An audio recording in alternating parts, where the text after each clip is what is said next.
Hello everyone, and welcome to another Chess Lifestyle episode of training and studying. Today's video, we're actually going to be doing something slightly different to normal. We are also up to, by the way, 2,316 subscribers, so we are firmly in the 38.6 minute mark. But yeah, basically for today, we're not going to be doing any calculation or tactics training, which I would much prefer to do, but unfortunately, we have been on a massive spiral. We have played, I think, 17 Blitz games in the last 2 games, and we have taken a pretty solid minus 50 in the last 2 days. So I think one decent way to try and mitigate these kind of losses is also to just study the games that you lost and try and understand, what on earth went wrong. So I think we should probably start from basically the games that we tilted and really go from there. So I'm going to include all the games and see if I can learn something from everything. I don't know how... oh god, this one was a problem in itself. You know what, actually, we'll start from the most recent and work our way backwards, because like the most recent ones are going to be fresh in my mind, and then we can go backwards from there. So let's start with this game. Oh man. So the first thing to note already is it's a very big sign of tilting if you suddenly start changing time control that you're working towards in your playing session. So hold on a sec, let me just make sure, is this working? Okay, yeah, it should be working, and hopefully my volume is on. Okay, brilliant. Yeah, so we're gonna start here, and yeah, it's a big problem. Yeah, when you switch time control mid session, and the reason why I actually switched was because I played 2 players back to back who I thought were cheating, and at the same time as well. And as soon as you have a game where you feel like your opponent's cheating or something, or maybe it's absolutely 100% sure that they're cheating, you should probably stop as well, because you're still going to be kind of riled up from that whole experience, and you're just not going to play good chess. But in any case, I decided to play on, and here we had a reverse Caro-Kann exchanged variation. And yeah, I was definitely not playing well, because already here, h3 is an inaccuracy, because I really would prefer actually to stop bishop f5 and play queen c2. But my opponent was playing so quickly, it kind of made me feel like I had to play just as fast. And yeah, luckily, I mean, he was playing so quickly, he didn't even play bishop f5, which is what he really should do. And then in this position, he played knight e7.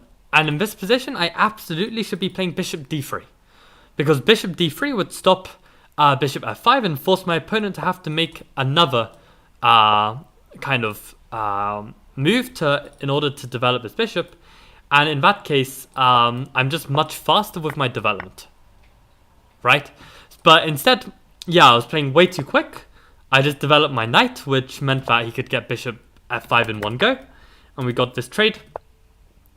Now, I'm just curious, actually, like, although I do save time with bishop d3, I wonder if this is actually a way for black to try and get his knight to d6, because if you know anything about the minority attack, a knight on d6 is a really good defensive measure. So I wonder, like, what is the evaluation between these two positions? Okay. So this is like around equal, and very interesting that white is already playing g4 in order to maneuver, make this knight move. And if white just castles, I think, yeah, a move like queen e7, and you can see knight d6 is popping up as the next move. So that's very interesting. This maneuver in order to get the knight there. So maybe I actually prefer this, what I did. Even though I thought it was a mistake, maybe this is actually preferred to play like bishop d3 here, because at least now my opponent doesn't have this maneuver. And maybe g6 is a bit more unusual to come up with, to then play this maneuver. But anyway, we have like this classic minority attack type position. I play my signature rook fb1 instead of rook ab1, which is its pros and cons. My opponent plays a4 here, which I know is not a good move. And yeah, queen c2 is the point to try and take this, and he goes b5. Now, the idea with this is that often b5 is a good move in the minority attack if black can say, let's say white has played b4 already, and black can secure a knight on c4. Now, the thing is, without the pawn on b4, normally it means that the knight is not so secure on c4 because I can play b3, but this is a weird position because if the knight can get to c4, it's actually not so easy for me to play b3 because they can play a takes. So I kind of found this a bit difficult to deal with.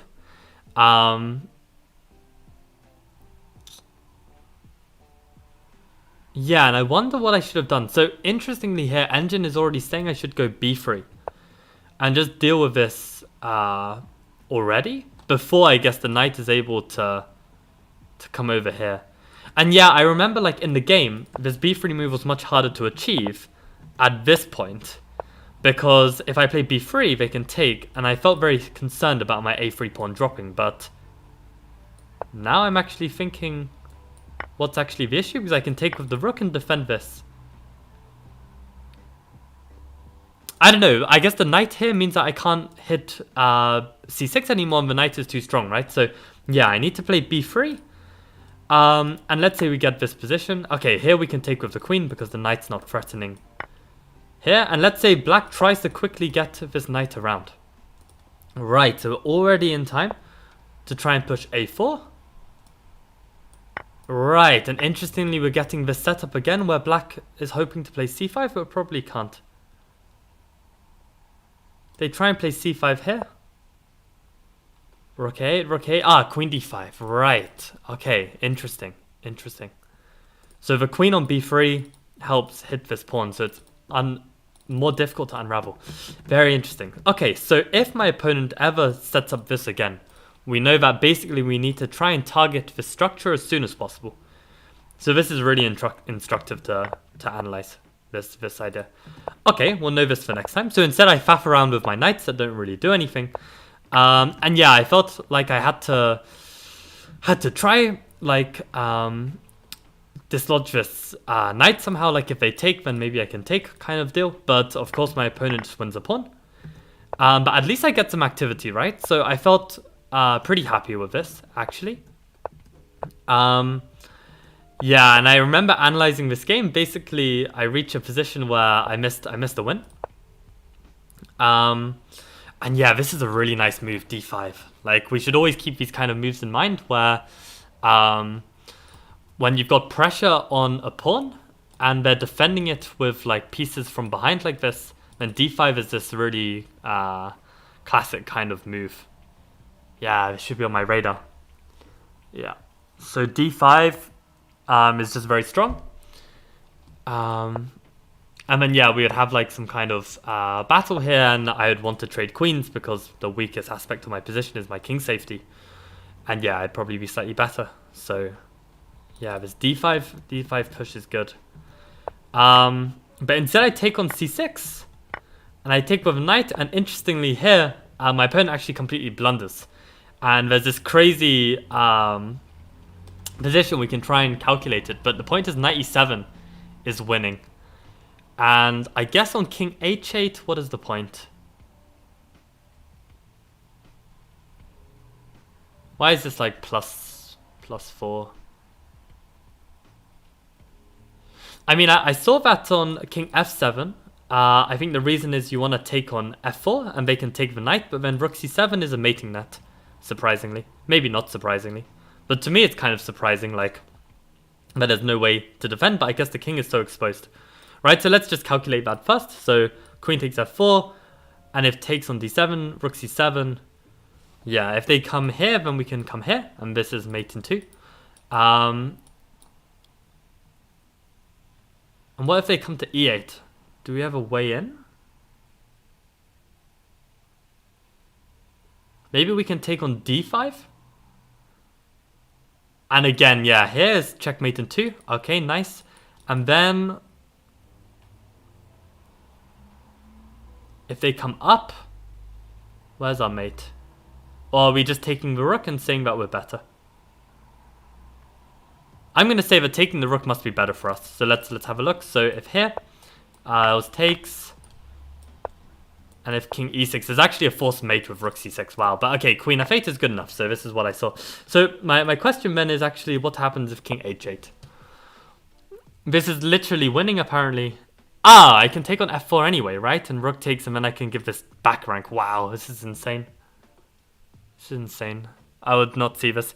Welcome, Daniel, to the stream. I don't recognize your name. Maybe you've been once before, actually. I'm not too sure. But good to have you here. So for today's stream, we're not practicing our calculation tactics. We're just analyzing my run of blitz games where, very sadly, I'm completely... I've lost 50 points in the last 2 games, which is never pretty. Although I know that I played one absolutely sure cheater, so hopefully I'll gain some points back there when I report the account. Maybe you guys can help me report the account as well. And then the second guy, like, I mean, maybe he didn't cheat, but it's so tough to give him the benefit of the doubt. Like, I don't know, it feels really suspicious to me. But we'll see. We'll see very soon. But yeah, firstly, we're learning a lot about this kind of position. So actually, I didn't realize like how promising these kind of positions are, where we've actually got back rank. So this is very cool. And yeah, he can't take, and if he can't take, then he's got no more attack, and we're doing very, very well. So yeah, we can even win another pawn. So this is good. But instead, I just played queen g4. I felt like I just wanted to neutralize any attacking potential, and yeah, you can see my position is plus 0.6. So this is why I went for this. And here is when I got sloppy, because basically, actually, these pawns are not really going anywhere. If they take, I can take with the king, and this rook is kind of shut out. So whenever you have this situation, right, where you can take, I mean, this pawn's going to be passed anyway, whether I take or not. It's very important to consider the activity of the other pieces. And this kind of like default knee-jerk, oh, just take this pawn, is really bad, actually, because yeah, they're still gonna get the same situation, except with an active rook. So this is just disastrous. So I took on e3, and in fact, I remember looking at this after. I should just start pushing my own pawn, and this is something I don't do enough. Like when I've got a strength in the position, I really should try and make use of it. And the point is, after e2, there's this beautiful move f3 that just cuts off the pawns, and then my king can actually help. And once I secure winning this pawn is going to be a beast. So I missed all of this. But the other thing is, my opponent was playing so quick. He's on 2 minutes 12.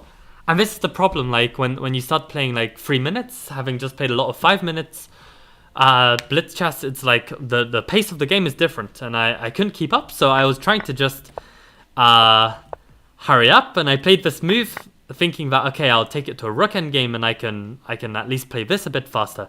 But I just played it completely wrong. Completely wrong. I mean, in this position, rook c5 makes, okay, black's turn, but rook c5 makes a lot of sense, because I slow down the activity of this king. I'm preparing to get my rook behind this pawn, which is exactly where you want the pawn. I mean, where you want the rook. I'm also pressuring b5, so this is like a really good try. And then, yeah, like this is apparently holdable, I think. I don't see how this is holdable, actually. Why isn't this winning? Yeah, and g4, and this feels winning for black to me. This is wild that this is drawing.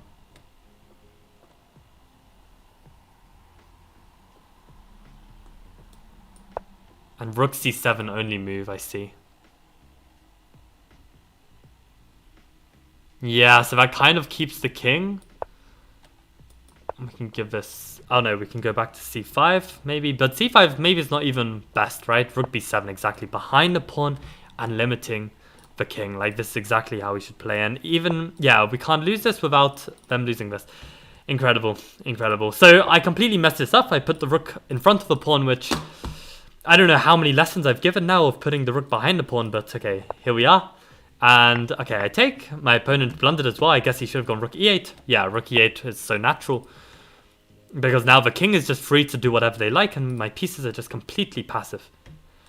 And it's crazy to me, like this guy is just playing so quickly. Like, with 2 minutes on the clock, you don't risk this. You just spend a few extra seconds, find rook e8 and win. But he's just playing so quick. And yeah, we get to this position. He's still blitzing out every move. And yeah, like this was insane. I mean, basically I was down to 29 seconds. And I forgot that when I trade, he wins the pawn. And then of course I'm completely lost. I just thought, in my whole calculation, I always had this move at the end. To basically force the rook back somewhere. I keep hold of these weaknesses. And like I literally thought he'd play like something like this. And I'd play g4. And then I felt like I had good chances of holding. But yeah, interestingly enough, I actually have b3 here, and this keeps the complete balance, and I've done enough to draw. So, but yeah, with 29 seconds, I would have lost this anyway, because this position, the speed my opponent was playing, like he can just grind me down. Like I'm completely lost. There's going to be no 50 move rule, because at any point he can just push a pawn, and then I have to start counting again, and it's completely winning for him. Like he literally has 2 minutes. I have 30 seconds, so I couldn't keep up the speed, and I lost this game. But yeah, interesting to analyze, and especially interesting to analyze this situation with b3. Like this whole analysis about like trying to undermine this queenside structure very fast before the knight comes to c4. This is something I should take home. It's something I should take home so much that I'm gonna add this to a study. But it's kind of a secret study, so I'm going to just do this in secret. I don't know if I can show this in stream. Okay. So let me work this out.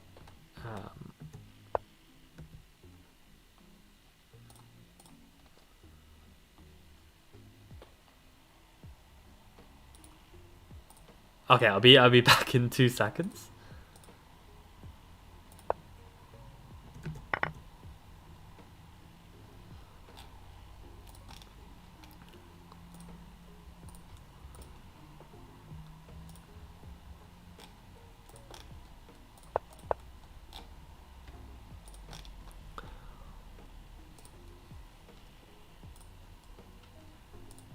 Okay, right. So let's continue with this study.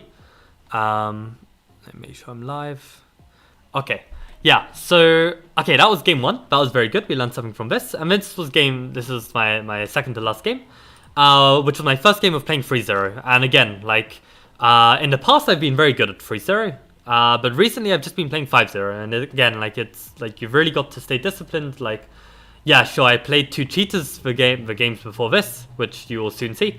But yeah, there's like you just stick to whatever time control you're practicing. And if you're gonna switch to 3-0, then it needs to be a proper mindset switch, not just in the tilt of the moment, being like, I'm so done with these cheats, I want to play some 3-0 and not deal with any cheats. And yeah, this is my kind of blitz weapon against the English, where I kind of just want to get some chess, which some of you will know who are more long-time viewers. This is called the slug.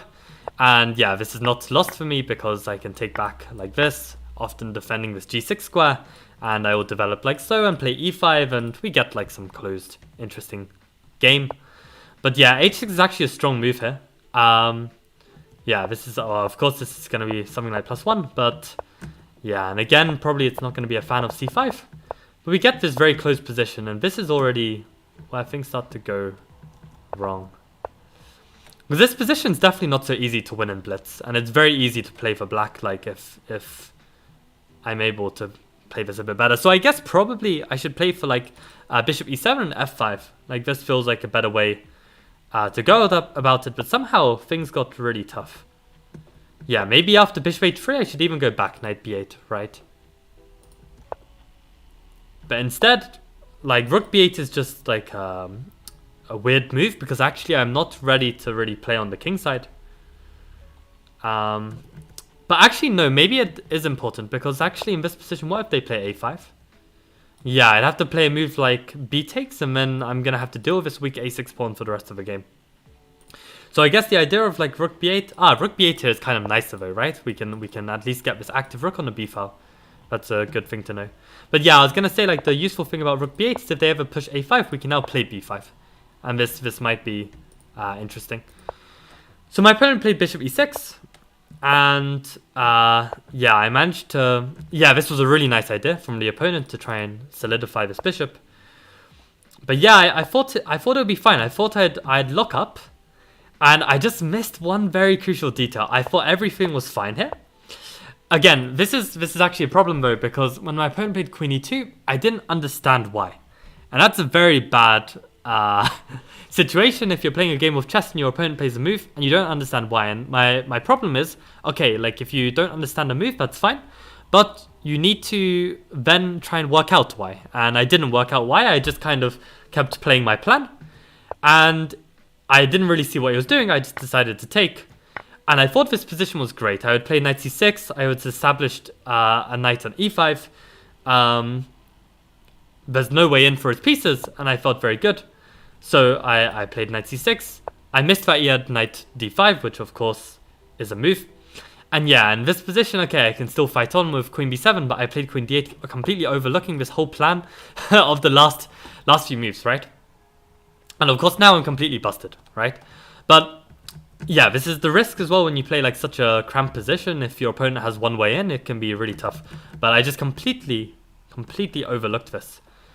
So I think probably in this position, I should already be thinking of like trying to play for f5. I think this is probably my best shot, and I wonder what is happening here. Yeah, f4 makes sense, but I think this is still tricky. I mean, my knight can always take back on e5, my bishop can always take back on f5.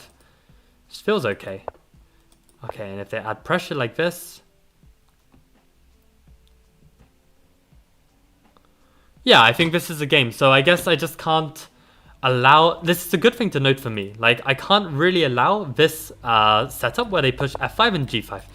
Because unless my king has an easy path to safety, then I've got to be wary of this attack. And I think, to be fair, like it's very rare that I get players who are pushing this pawn all the way to h6. So I'm just a bit inexperienced of this kind of position. So it just wasn't on my radar that this could be a way that my opponent can come in. So yeah, it's good to see this because now I'm not gonna... I'm definitely gonna spot this, right, if it comes up. So I think this is good. Right, so this was the game, another game I lost. This game my opponent aborted me. And now we come to this interesting game. So you can see where I said obvious cheater, and yeah, this guy is actually still on this study, and you can read the chat on the left. But yeah, the point is this guy actually just played a fantastic game. Like I mean, okay, a flawless game for starters. Like literally a very complicated game, which he didn't make a single mistake. And yeah, like this definitely doesn't help with your mindset. And yeah, this position, this is theory with bishop f4. And the point is, you want to be careful with playing bishop g7 in the Benoni here because white has this annoying queen a4 check. And this is still fine. This is like some theory where white then plays queen b3, and you don't really want to play bishop c8 because then white gets queen b3 for free. So this is like some theory, and the theory continues. There's like even wild like stuff like b5. I think this might be a move in some line. I can't really remember. I don't play it. Much easier is to play a6, right? Because now the point is the bishop is still protecting d6 on any queen a4. I think you even have b5 here. and you've got a move like bishop d7, which I think is strong. But even without b5, you can always just play, I think, knight d7, and, you know, they're not able to take the pawn because your bishop's still on f8. So basically you play a6, and this often provokes a4, which then stops queen a4 stuff completely, and then you can play bishop g7. And my opponent is playing all the theory. Knight e8 is this line that if you watch Ioannis Papaioannou 2600 on Modern Chess, this is what he recommends, and I have great success with this line. And basically, yeah, I'm developing all of my pieces. The reason why I put a knight on e5 is because I feel like, okay, if they take everything, my queen is also preventing this f4 break, and I'm keeping everything solid. So I felt knight e5 was fine. And he goes back knight d2. And I'm not too worried here. I'm not too worried at all. I played knight c7, queen c2, and I decided to develop my pieces, just make sure I'm pressing for this b5. And I plays bishop e3 here, and this is where I make my first inaccuracy. So this position, like I've understood and I've known and played a lot. And yeah, interestingly here, it wasn't on my radar in the game, but of course it's a known idea, is to play g5. And the idea is that you cement your knight on e5 and prevent f4. Now the thing is, g5 also comes with its caveats, because yeah, if white is able to get like their knights to the f5 square, then this can be a problem. But of course, I still have the light squared bishop, so this isn't so easy. But yeah, g5 probably is a good move, and something good for me to note, that even in this kind of setup, this g5 motif is working well. And instead I would go for f6, because of course f4 is coming, and if I don't play anything here, f4 just traps my knight. So I play f6 so that I can put my knight back on f7. And I felt like I'm doing a very, very good job of controlling this e5 break, which is white's main plan, and instead I have got very good chances of playing b5. So I think this was this is good chances. Welcome Josh to the stream. I think you had this in one of your Congress games, I vaguely remember. Aha. Which Congress though? You're gonna have to be more specific. But yeah, I played this. I played this. There's a YouTube video where I played in Parachin of this game, of this line. So maybe you're thinking of that. But yeah, in this position, I decided to try and double up my rooks before pushing b5. I wonder if I can already get away with b5. I was very concerned about like rook a7 ideas though. Like, okay, Engine is gonna be a hater. And that's the problem, right? Like I literally played someone who played an absolute flawless game. So it's really hard to... yeah, and this is the thing as well, it's like really difficult to analyze Benoni, because it's always like slightly... Like Engine is very unhelpful, right? Because Engine really loves the space, and it's really hard to see. So yeah, and rook a7, this is what I was concerned about, and rook fc8, right? So I can play like this, and it'd be okay. Knight f3, queen e8, just getting off the line of the rook.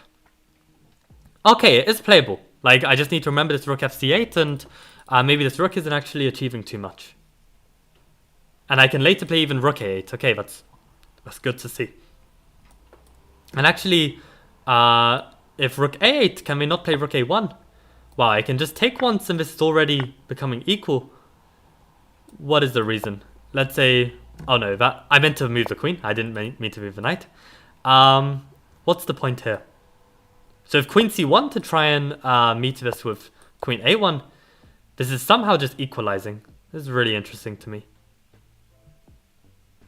Like, I would have thought that white is doing well here, like with control of his a file, but what's the point?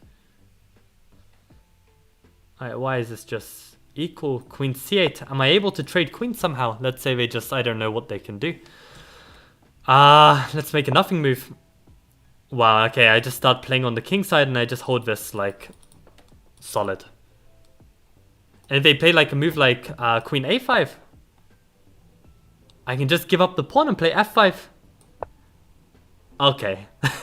This is the other thing as well. Engine can play the Benoni much better than a human. Wow, taking on c3. Some wild chess. Okay. And apparently this is just equal. I guess I've got bishop pair and these pawns are quite loose. Interesting, interesting. I mean, I think from a human perspective it feels difficult, but okay, it's good to know I've got this rook c8. So if I need to, maybe I can play on and then maybe play some g5 at f5 later. Okay. Anyway, my opponent plays knight c4, which is a good move. I play b5, which I felt was necessary. And I feel like in this position, the human move to play is to play a takes b5 and then play knight a5. to activate the rook. But of course, my opponent plays knight a5 in a heartbeat as well. You see, in like less than 5 seconds, right? My opponent just plays knight a5.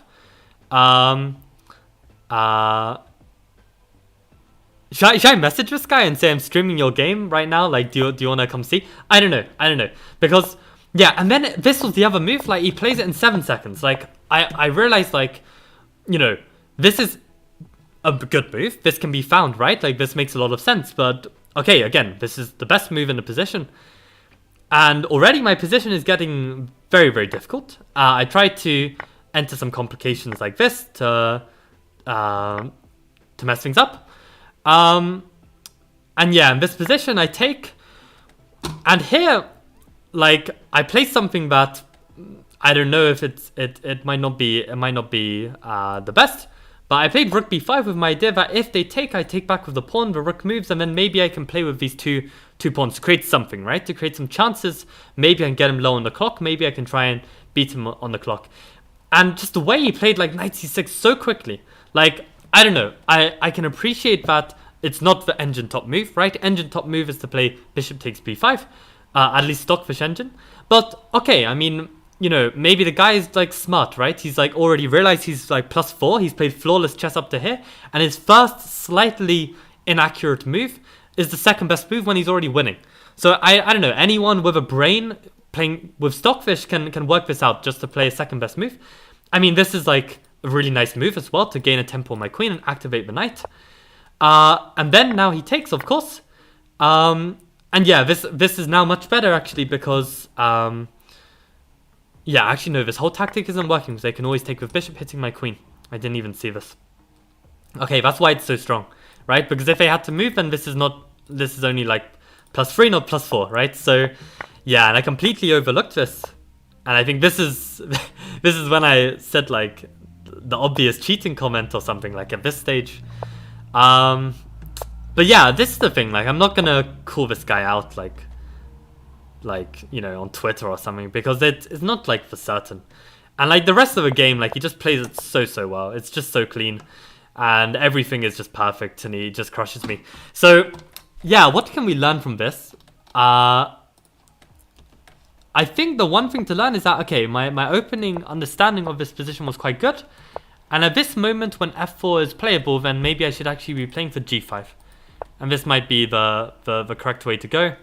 And then I don't get into as much mess. Like my knight is ready to trade a piece.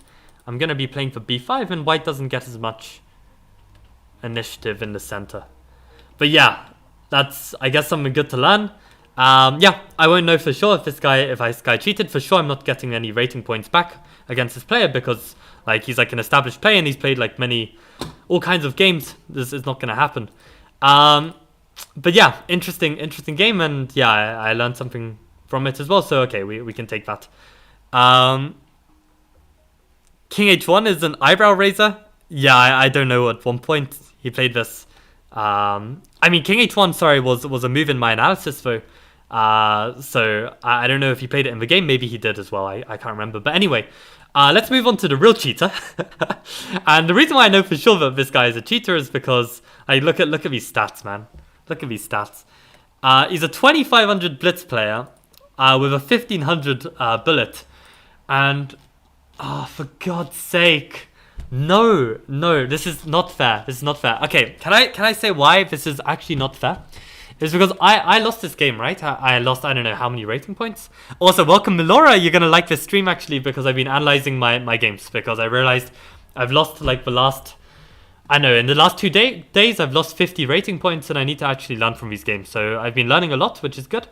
But yeah, the reason why I'm pissed actually now is I even messaged this guy to be like, just stop playing, because basically if your opponent, like the opponent who cheated against you, right?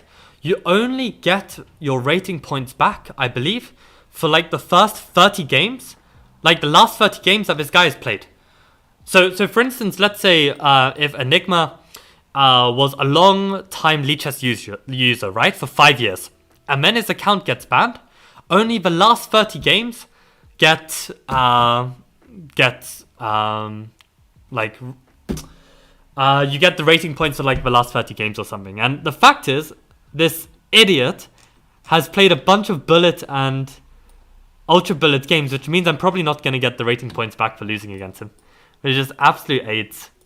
Absolute AIDS, guys. Like, this guy is just such an obvious cheater. And like, to just, like, any like people in chat who's like, oh, you know, maybe he didn't cheat, yada yada. Like, the one game he lost was an instant resignation, having played perfectly all game, and in this position from a completely winning position, he just gives up a whole night for nothing and resigns on the next move. Like, this guy is the most obvious cheater I've ever seen, and I'm not going to get my rating points back because of this bullshit.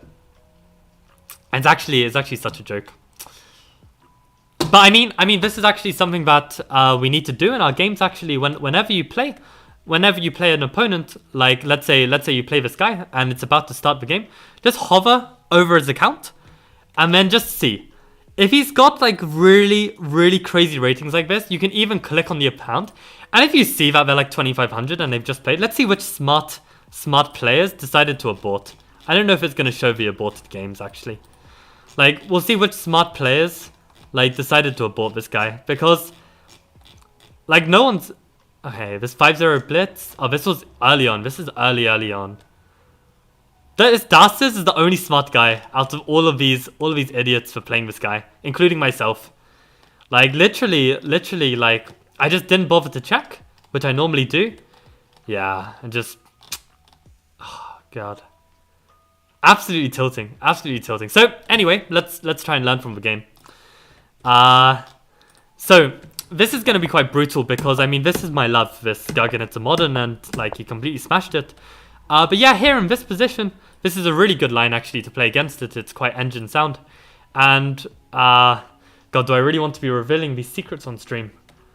I don't know. I'm not going to reveal everything actually, because I'm still planning to play this over the board, and like, I don't want to reveal everything.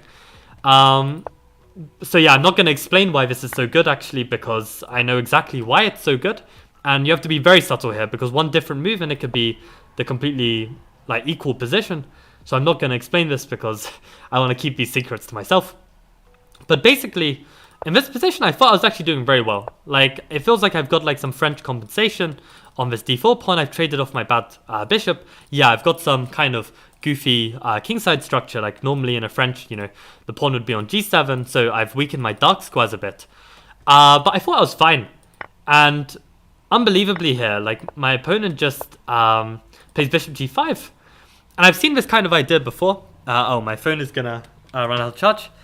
Yeah, you'll gain those rating points easily, so don't worry. Yeah, it's true. But I mean, it's also not easily, right? Like, yeah, like, I mean, I'm not a bad player, but also like, yeah, playing at this level of 2400 and above, it's really tough. Every game is like, you have to be playing well. So, you know, to lose a game to a cheat, like, and not get the rating back, it's gonna be sad. But yeah, basically, yeah, like, I've seen this motif a lot where I play h6 and then I just take. And the point is that this pawn is actually a weakness. And I saw actually in advance in this position that I could have played knight f5, but I wanted to bait this actually. I wanted to bait him taking because I felt like I would actually be able to hold this. I didn't think that this would be winning for white. And the point is, yeah, I'm gonna take back the pawn. I'm then gonna put my king on g7, and I'm gonna win, right?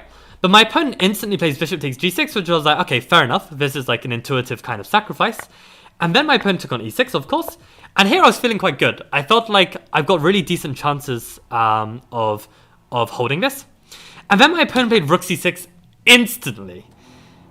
And I was like, okay, we've got like a serious attacking genius over here, because obviously I can't take with queen because of knight check, so I have to take back with pawn. But even so, I was like, okay, this is fine. My opponent's just like wilding over here, like taking this knight. You know, I'm gonna take back and then I'm gonna consolidate. I'm gonna bring my rooks and I'm gonna be okay, right? My opponent plays knight e5 and I realize, oh my god, this dirty bastard, I can't take this pawn because of check. And I can't go f8 because of check. I don't really want to go e8 because because I just go onto this e file, and I think also f7 looked a bit ghastly. So I tried king e6 and my opponent plays queen e1. And again, my hope was to just get out of this nonsense, but I just realized on king d6 he just got knight f7. And I mean, if I had clocked that he was a cheater, then probably this is the best way to go, right? Because there's always a chance that my opponent, like, messes up here, right? A bit like how he messed up on that previous game, right? Like, this keeps the game going. But I hadn't realized he was a cheater. I thought I would try and play like this. And yeah, against a cheater, you're not going to survive. Like queen b1 is just such a sick move. But yeah, like, I played queen e7 with the idea to then allow myself to defend. But of course, there's a beautiful combination here to win. Queen c1. And the point is that, yeah, I protect my g6 square, but I don't protect my h6 square. So I can't go king h4 anymore because of mate. What to do, right? What to do? So I played this, and then of course, yeah, and like, I didn't even bother playing on again. Maybe against a cheater I should just play on and see what happens, but I was just so done. Like, he played it so well, obviously, because I'm playing Stockfish. But yeah, what can we learn from this? So in this position, actually, I kind of had the feeling that maybe he could take at some point, right? So I was wondering whether I should even play like bishop f8 ideas, but I felt like this is extremely slow. Yeah, and Engine doesn't like this at all. Like, to play for c5 like this. Like, let's see actually how Stockfish would beat me. And I can't go like this. Yeah, it really hates this position for some reason. I'd probably play like this and try and put a knight on f5. Something like this. So bishop e3. Yeah, and for the record, okay, no.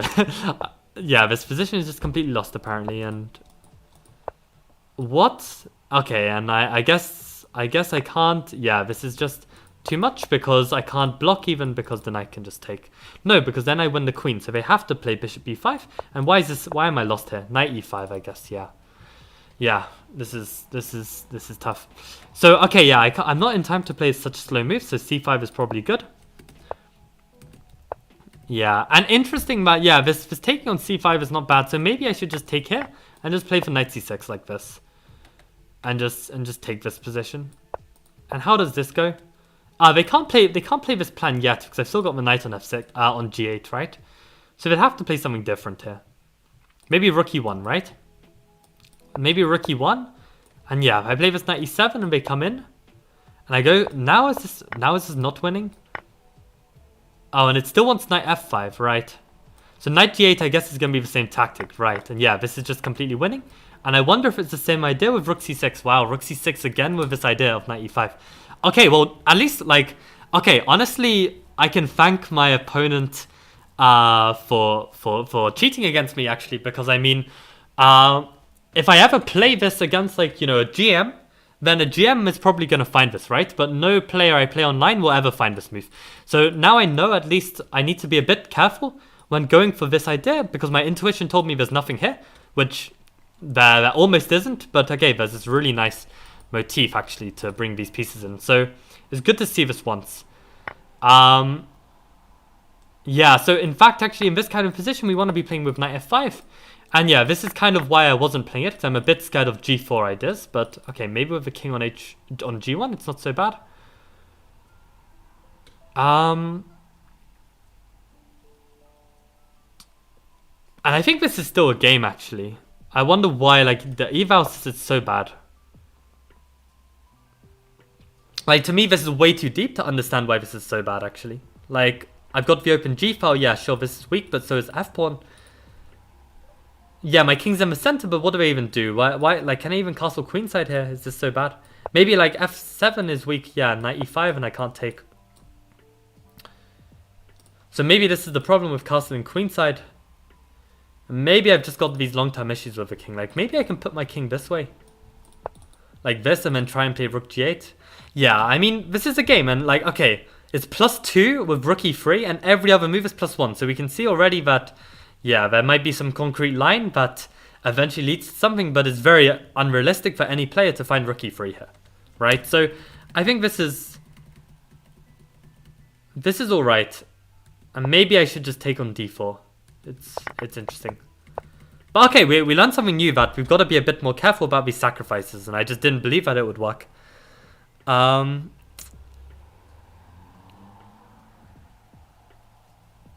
this guy's a genius. Yeah, exactly. There's some, yeah, the crazy prep, and like for such a sideline as well that I'm playing, no one has this. Not even GMs have prep like this. Like nobody. So I mean, yeah, this is the most obvious cheater in the world, and for sure this guy is gonna get banned tomorrow. But yeah, I'm not gonna get any rating points back. I think. Like I'll be really surprised if I do. Ah, cancer. This guy. Oh, and he's still playing. For God's sake, like unbelievable. How do we? I even think I know this player. From Macedonia. I actually think I know this player. I feel like I know who this guy is. For God's sake. Like, why do these people exist? How can we do something? Maybe we can message. The arena he's playing in, right?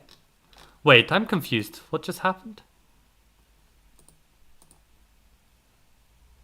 Yeah.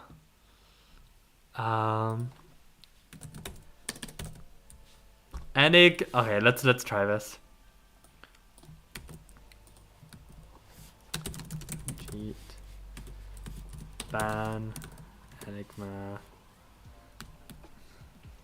Please. New account. 2500 bullets. 1400 bullets.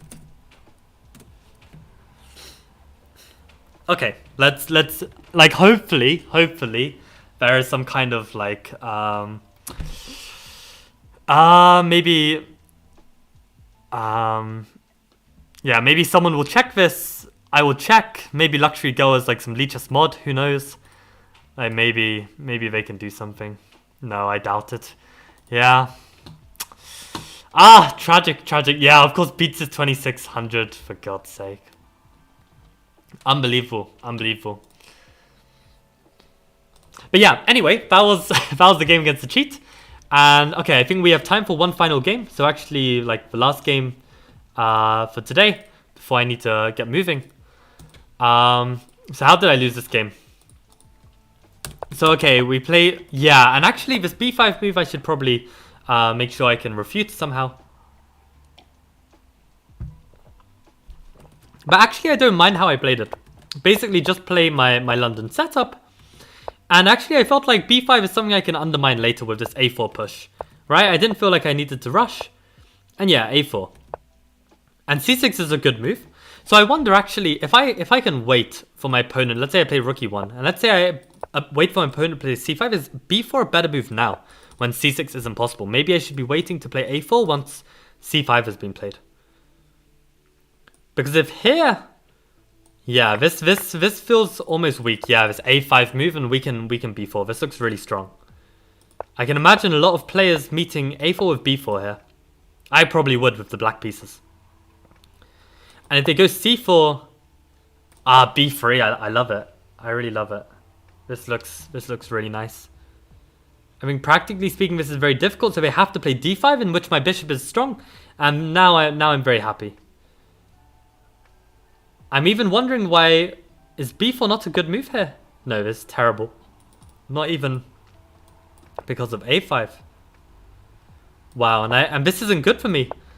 I'm surprised this is slightly better for black. I guess the point is my queenside is all locked up. But I'm surprised this is worse for me. Like, I would have thought with this bishop on this strong diagonal and the fact that I can play for e4, I feel like this would be good. But, okay, that's interesting. So, I play with this a4. They play c6 here.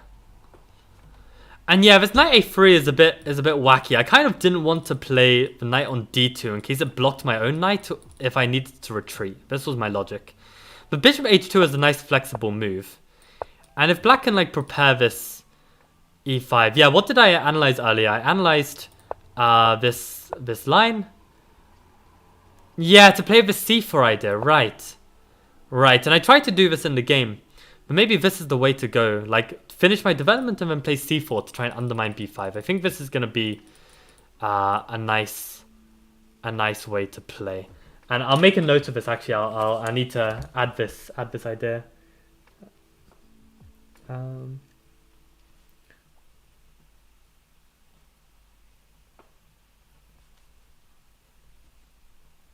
Yeah, I'll add this to a study I'm creating on this opening. So yeah, very interesting, very interesting. I think this is probably the way to go. I really like how we're pressuring the queen side, and we also do make sure that the position doesn't lock up. And yeah, interesting here. I would have thought a5, but no, even c5 is working. Wow, just giving up this pawn, and somehow we've got full compensation. Knight c2, hitting this knight. Let's say they come back to here. Wow, this is some insane play. Like, if I found this over the board, I'd accuse myself for cheating. This is crazy. Knight c4. Yeah, this is really tough to understand. Like, maybe rook d1 first, but then they can move the queen somewhere. Still knight c4 anyway, and now I can understand this. Okay, that's the point of knight c4, is that you're going to provoke the queen onto a dodgy square, and then you've got this idea. Wow. Okay, that's cool. So yeah, the opening I could play this better for sure. And then this was super interesting, right? Because I felt here after b4 that I should be doing okay. Like, this kind of locks up their king side. I don't ever have to worry about e5, because if they ever take, I can take, and they just get these double pawns. And if they ever push, then I felt like I can just move my knight, and we can just play on the queen side. So I felt like this should be fine. But then this knight b6 move, and I suddenly started to realize it's not going to be so easy to play on the queen side at all. Like, black's going to get some really nice posts for their pieces. And this didn't really help at all. And I just got in a complete mess here. I mean, I was trying to bait knight a4, and I realized after I played this that I'd blundered, because this doesn't actually work for me. I think, like, I had some trick that I was hoping for, like some discovery, and it just doesn't work. Yeah, this discovery, right, to like hit the knight. But the thing is, yeah, I forgot that they can just trade everything, and they're not actually losing material like this, and there's no more attack on the knight, and I'm just a pawn down. So I thought this would happen. My opponent believed me. I saved the pawn, but this is just completely disastrous. Like, my position was so tough. Yeah, I didn't want to take because it undoubled his pawns, but maybe, given the situation, this was my best hope. And somehow reroute the knight to, like, blockade this pawn. But yeah, really interesting, actually, this whole situation. So yeah, I guess it's good to just see this a couple times, just to know that, yeah, this kind of pawn structure is actually not so easy to play at all. So this was like some bad intuition from me. And then yeah, the game was just horrid. Yeah, suddenly all of my knights are no longer protecting d4, and he's brought a knight to attack d4. I completely overlooked this. I always thought that I could always take back somehow, but of course my pieces are everywhere now. And now my position is just completely over. And I tried to, and yeah, this was a really, I was proud of this move actually, because I think this gives me some really good practical chances, like to take and play opposite colored bishops and exchange down, maybe blockade this pawn. And here is just where, like, I haven't been on form recently, because I have 2 minutes left, my opponent has 2 minutes 18, and here I start tanking on my moves.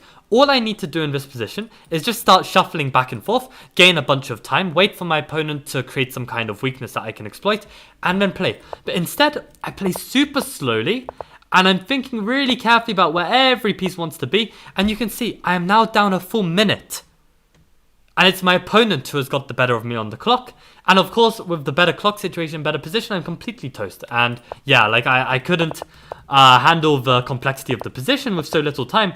And okay, like he manages to checkmate me in a really nice way. But the real mistake actually is just how poor the time management is here. Like, in this position, fine. But I have to play now. I have to play. I can't tank on this move. I can't tank. Like, you can't have a minute 30 on the clock, and then you spend 20 seconds here, and then another 20 seconds here. This is how you lose. Like, you can't spend this time in a blitz game.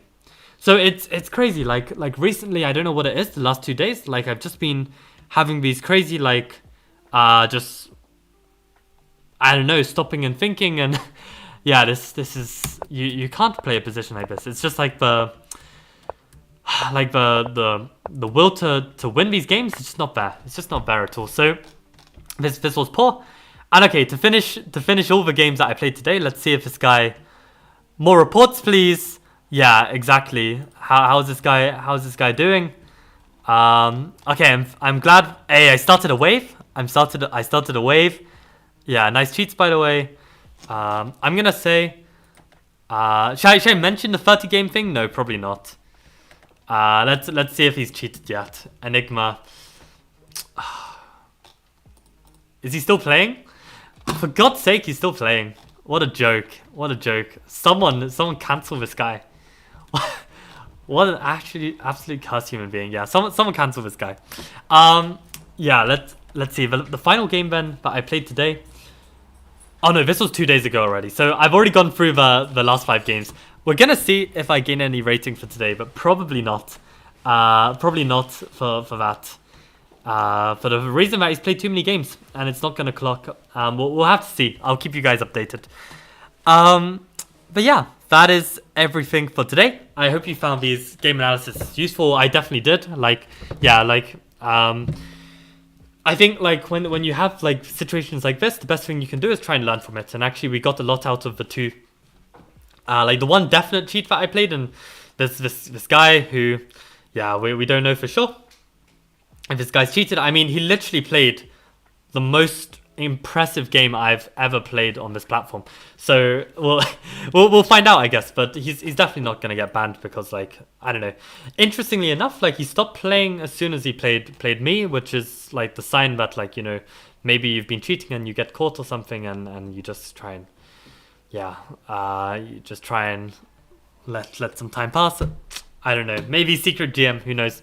Anyway, guys, I've got a chess lesson to teach now, so I've got to get moving. But thank you guys all for watching. Really appreciate the support, and I will see you tomorrow, hopefully now for some calculation and tactics training. So see you guys tomorrow, and bye-bye.